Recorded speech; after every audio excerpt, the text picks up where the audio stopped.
Hello, everyone. So today what I wanted to talk about is a really valuable skill that I think every human being should cultivate, and that is self-awareness. So how would I define self-awareness? Well, very basically in two parts.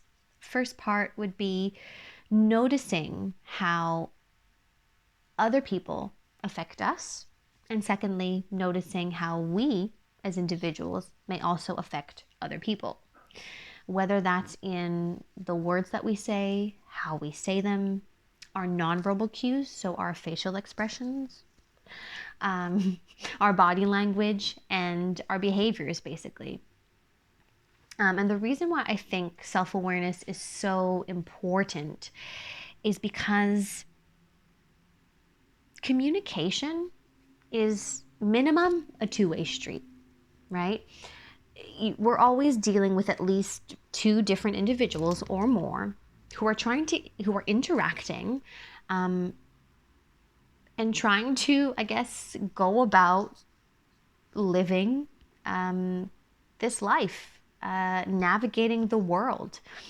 Um, but the problem is that each and every single one of us is unique, right? In the sense that we've each lived very distinct life experiences. We each come from a different place.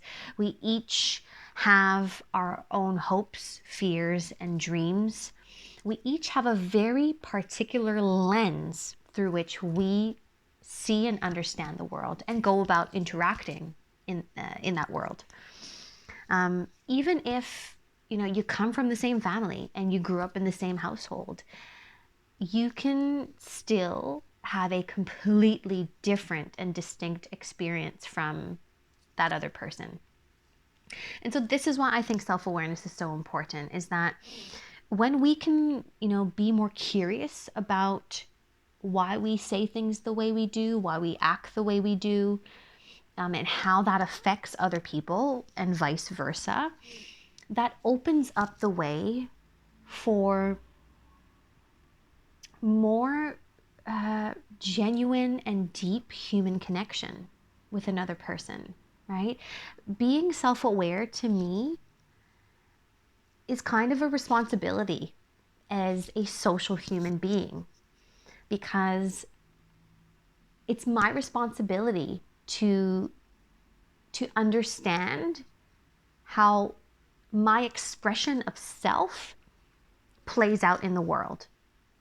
And if my expression of self is perhaps harmful or hurtful to another person, then I should I should be accountable for that, right? I should be accountable for trying my best to make a change so I'm not causing that harm to another person. And vice versa, because like I said, communication is minimum two ways.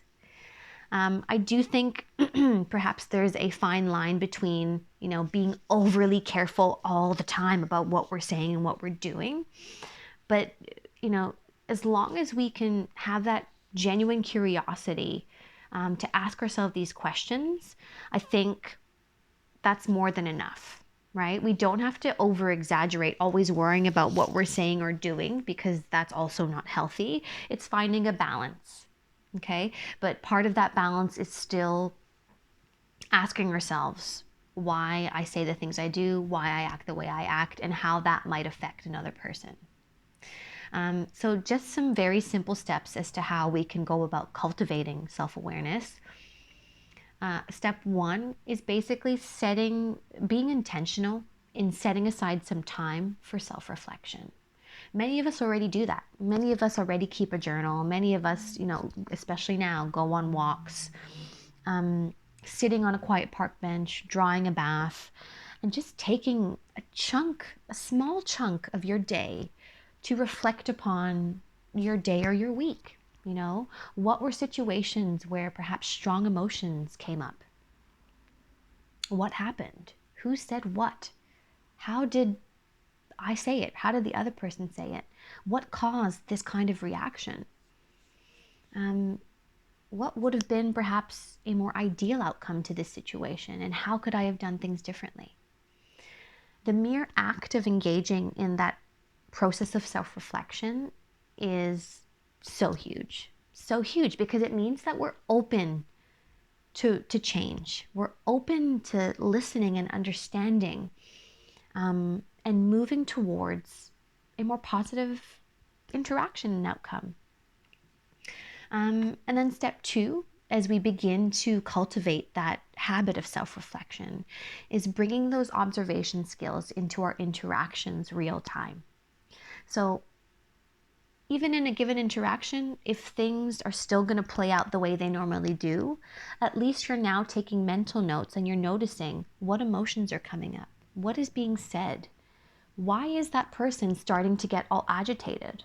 Perhaps why am I starting to feel like I'm closing up, I'm clamming up? What's happening? And so even though, the interaction ends up being a complete failure and you don't talk to the person for, the next few weeks, you've got mental notes, right? That you can then take and go back when you're engaging in self-reflection to sort of unpack what happened, dissect it. What could have been different? What was this person thinking or feeling? What was I thinking or feeling? And we may not get, the full truth. But again, the mere intention of trying to understand opens up a way for more understanding and compassion to take place.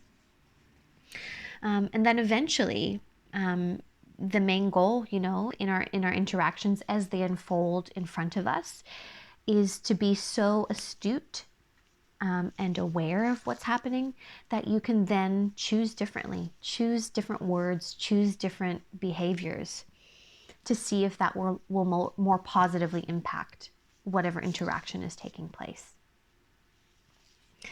So that's basically it. We are constantly interacting with other people in our family, in our greater communities, our significant others, and our friends.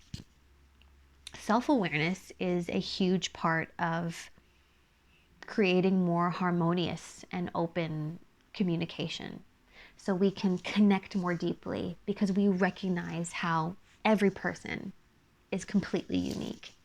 And by recognizing that, we can then accept somebody with all their faults, with all the, the crazy whirlwind of stuff that they bring. We can accept that because we know that we bring the same. But the whole point is to help each other become aware of those blind spots, so we can just go about our lives more lightly, more openly, and share this deep human connection. Because right now, that's really all we have, right? Is each other. So self-awareness, it's good for you, it's good for me, it's good for everybody.